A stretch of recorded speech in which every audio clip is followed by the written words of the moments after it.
שלום לכם, לי קוראים דוקטור דליה כהן-קנוהל ואני כתבתי את המופע שכרגע ראיתם שקוראים לו שלום לזמיר. המחזה שלום לזמיר מורכב מחליפת מכתבים בין אם לבנה.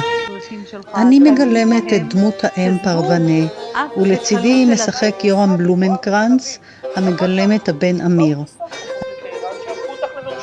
העלילה מגוללת את מערכת היחסים בין הבן אמיר, המתגורר בתל אביב, לאמו פרבנה ילידת איראן, שנתקעת בטהרן בזמן המהפכה ומתקשה לחזור לארץ. שאלת על שכונת מגוריי.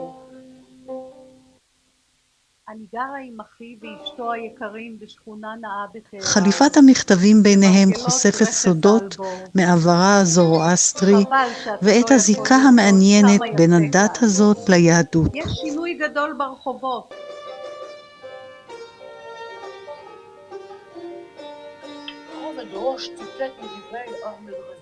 אנחנו משלבים בקריאת המכתבים סיפורי משלים בסגנון מספרי הסיפורים המסורתיים מאיראן, הנרלי.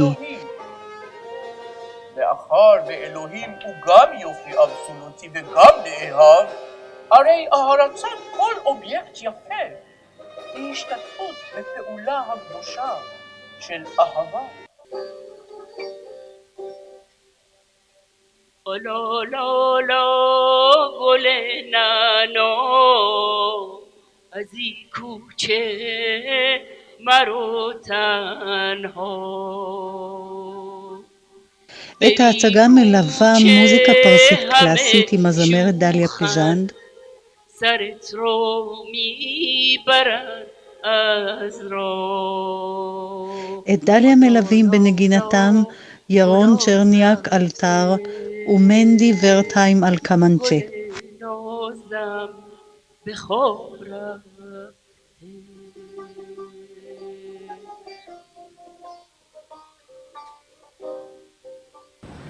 מקווה שתצליחו להגיע ולראות את ההצגה.